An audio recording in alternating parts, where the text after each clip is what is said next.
Imagine being 72 years old, sitting peacefully on your porch with a cup of chamomile tea, when the night sky tears open and an alien warship swallows you whole. That was Eleanor Hayes' Ellie to her grandchildren. A grandmother who loved knitting, blueberry pie, and reruns of old space shows.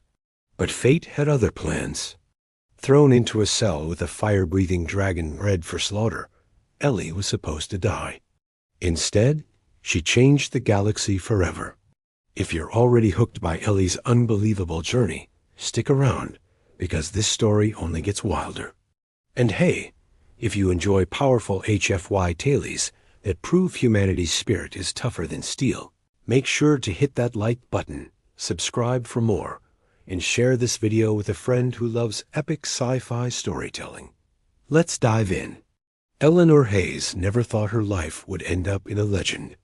She was 72, silver hair pinned neatly, the kind of woman who carried decades of loss and love with quiet dignity. On summer evenings, she sat on her farmhouse porch outside Colorado, sipping chamomile tea while fireflies drifted like little lanterns. To Ellie, life had slowed into something soft and predictable: gardens, sweaters, and Sunday pies. But that night, the air changed. A strange hum rose, too steady for an insect, too deep for an airplane. She squinted into the sky, and then it split open. A ship descended, jagged, gleaming, impossibly vast. No roar of engines, just silence heavy enough to crush her chest. The ground trembled. Her teacup fell, splashing hot liquid across her lap. Ellie's heart hammered as a column of blue light swallowed her whole. Her last glimpse of Earth was her old horse whinnying in terror, and the stars flickering beyond the barn roof. When she woke, the porch and fireflies were gone. Cold steel surrounded her, the air sharp with chemicals.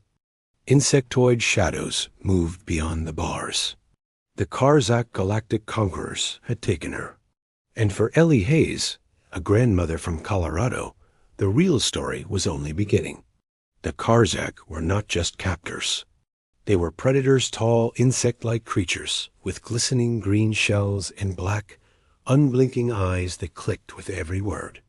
Other prisoners whispered their name with terror. Conquerors, executioners, and worst of all, entertainers. Their favorite sport? Throwing the doomed into the cell of their deadliest weapon, the dragon. At first, Ellie thought it was just a figure of speech. A dragon? Surely not. But the way those prisoners scarred soldiers, strange alien exiles, lowered their voices told her otherwise. Whatever lived behind that door was very real, and very final. It didn't take long for irony to find her. 2 guards dragged Ellie down a corridor etched with glowing red warnings. The air grew hotter, choking her lungs. When the doors opened, sulfur and smoke poured out like the breath of a furnace. And then she saw it. The beast towered 3 stories high, scales cracked with rivers of molten light, eyes burning like coals. Wings folded tight, chains clinking at every twitch. A monster forged for destruction. Ellie's knees trembled. She clutched the silver locket at her throat, whispering a prayer. Death should have come in an instant. Instead, the dragon simply stared. Ellie braced for fire, for claws, for the end.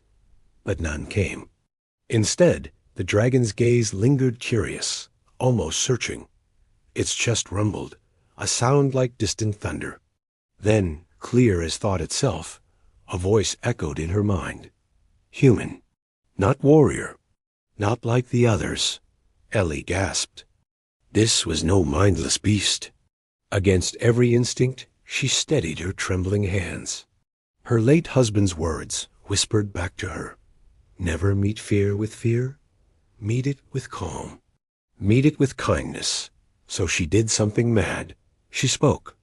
Well, you're a big fella, aren't you? Do you understand me? The dragon's molten eyes softened.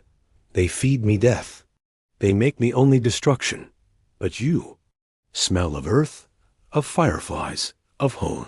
Days passed, and Ellie remained in the cell, not devoured, but alive. She told him stories of earth apple pies cooling on windowsills, grandchildren chasing fireflies, the comfort of knitting by a fire. In return, the dragon Noder, as he called himself, shared memories of emerald forests and crystal caverns from a world long lost. In those stolen conversations, grandmother and monster became something more. Companions, friends. And for the first time in years, Ellie's heart ached with hope. The Karzak grew impatient. A grandmother surviving in the dragon's cell was amusing for a while, but amusement fades. One morning, their commander arrived, armor gleaming, mandibles clacking, blade pointed straight at Ellie. Through a translator, his hissed decree was clear. Tomorrow, you fight. If the dragon kills you, it feeds. If it spares you, you both die. Either way, we win.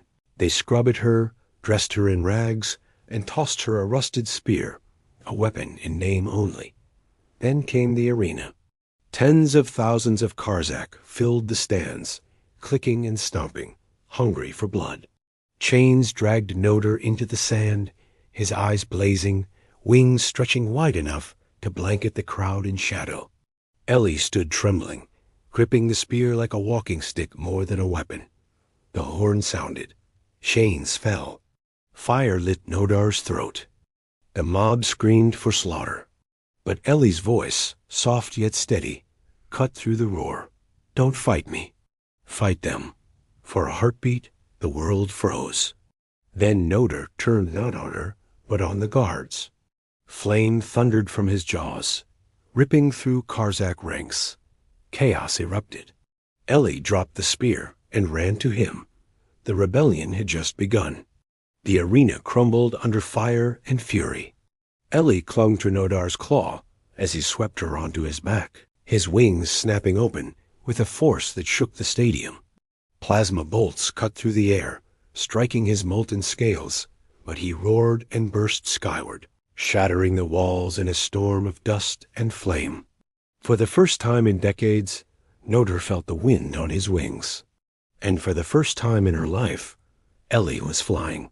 Karzak warships pursued them through jagged canyons, their beams scorching the cliffs. We need a ship. Ellie shouted over the roar. Noder banked low toward a prison outpost.